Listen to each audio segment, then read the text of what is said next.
Hello there. Very quick message from me personally, friends. If you've already seen this video before, it's because I re-uploaded it, right after recovering from my channel getting hijacked. Yeah, that happened. I don't know if you saw it. It sucked. It was hacked for around 7 to 8 hours. I noticed it immediately once it happened, so I was able to act on it really quickly. But despite it being down for only a short window, some damage was done, and it meant that the channel was in a bit of a recovery process after getting it back. Not really knowing this, not really having experienced this before, I uploaded this and it got completely stifled by YouTube, despite it being an absolute banger of a video that I put so much love and energy into. So if you have already watched it, that's why I've re-uploaded this. Please do just be patient with that. And if it's your first time watching it, enjoy. It's an absolute banger. That's all. Thank you, appreciate you, enjoy the video, and the face reveal if you've never tuned into the streams as well.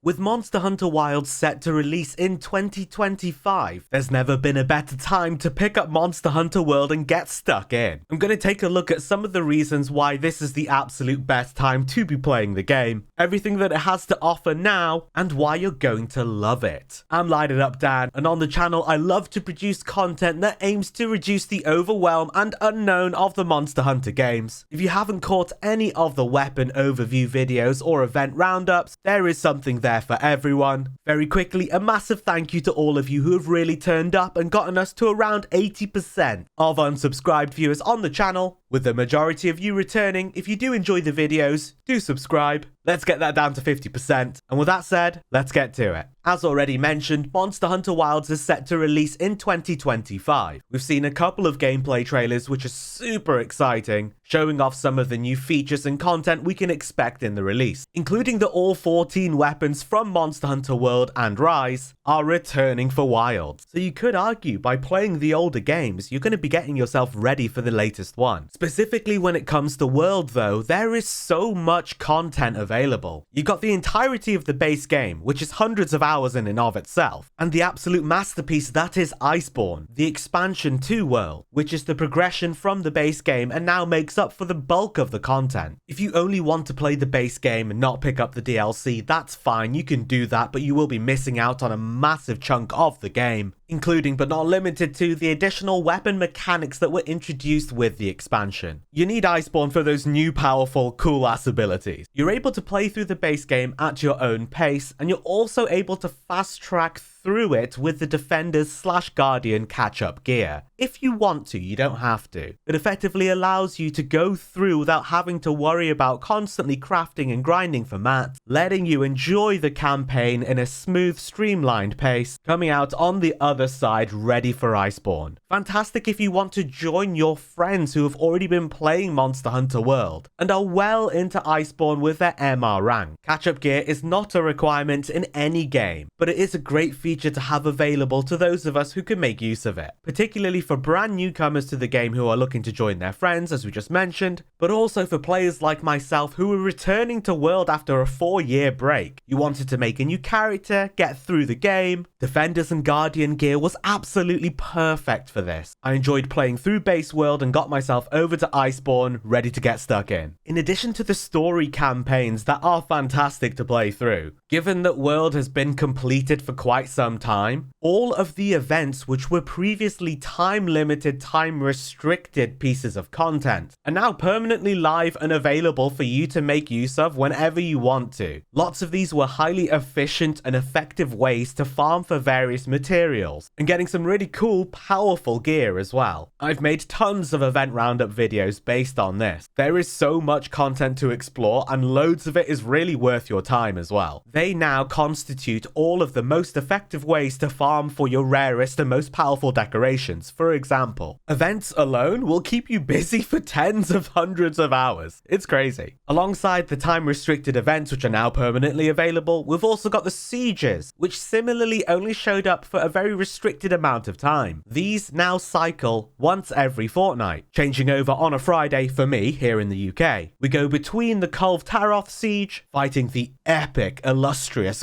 golden Kulve Taroth, then over to the Safi Jiva siege for another 2 weeks, allowing you to take on a fully matured Xenojiva. Both of these sieges provide for some really fun, unique content, letting you get together as a lobby with a common goal to take down these siege monsters, benefiting everyone with new gear, some very cool, powerful weapons and armor. And this is just permanently available, cycling every 2 weeks. What a great time to get stuck in. Whilst World is not crossplay, which Wilds is going to be, and I am super stoked to play with all my console friends, it's still very active on every single platform. Whether you're playing on PC or PlayStation or Xbox, there are people playing constantly. Even looking at a very small number of players in my Discord alone, we've got activity on every platform every day. How cool is that? That's awesome. Such a thriving, flourishing community on a game that's 6 years old. It's even got a higher active player base than Rise, which is kind of nutso in the balls though. We also have all of the endgame content fully added to the game. I'm talking Raging Brachydios, the Master of Elements a la Treon, and don't forget, Fatalis. These sorts of endgame fights alone contribute to so much content. You will have an absolute blast going through these hunts, learning the fights and the mechanics, and of course getting all of your precious materials to craft some of the most powerful